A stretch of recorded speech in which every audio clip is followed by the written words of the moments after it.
Good evening, ladies and gentlemen. Welcome to the first annual Monterey Jazz Festival.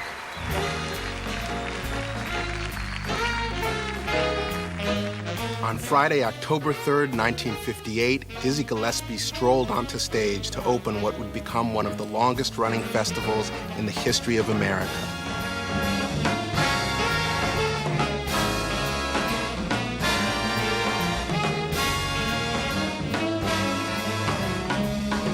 Dizzy Gillespie was the master of ceremonies in the first night in 1958.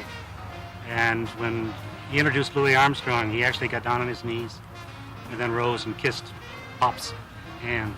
And people in the crowd thought he was joking because he certainly had a way of being playful, but he was not. He was very serious. He was paying homage to Armstrong. I was here at the very first one in 1958. Along with some really great people. Dizzy Gillespie played the Star Spangled Banner. Sonny Rollins was here, and Billie Holiday was here, which was incredible. She was rather toward the end of her career, but it was still quite memorable. She was on stage with Benny Carter and Jerry Mulligan and Buddy DeFranco. She was not very well.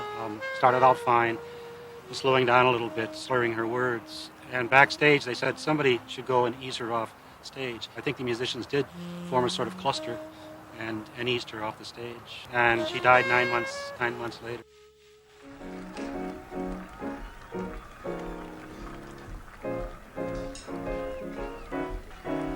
I wasn't living in Monterey at that particular time, but I had heard they were having a big jazz festival.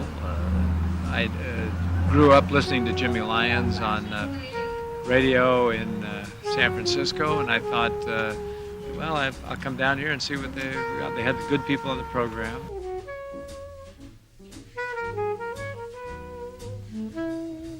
It's a lot different than it is now. There was only just the main arena, and there was no other clubs or no sessions, and you couldn't get things to eat. There was a few items around, but mainly you just went to the main arena and you stayed right there.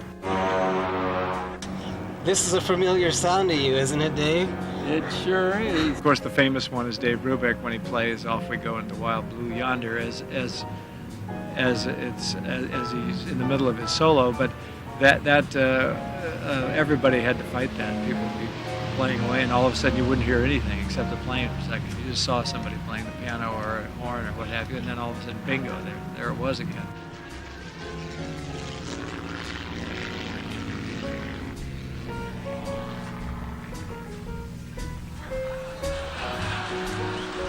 The fact that the planes went over when Dave Brubeck was playing and broke into the Wild Blue Yonder, that just set the whole audience on fire, and it sort of set a precedent for interruption with anything. You just do it. You just come to Monterey for the music and you put up with whatever might happen. Yeah, those are things you can't control.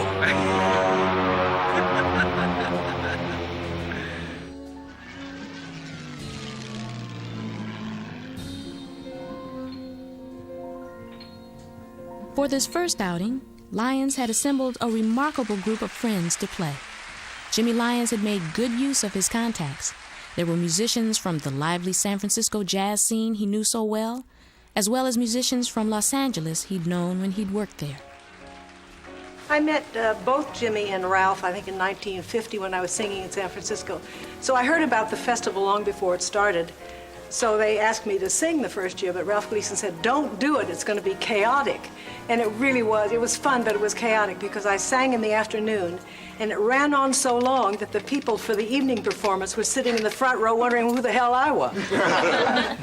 I remember that the fog was coming in, and that I was kind of cold, and the keys could kind of be slippery.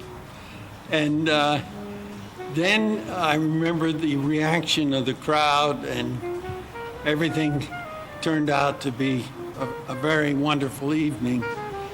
And also the feeling that this was probably going to go a long way into the future, that jazz had an audience here.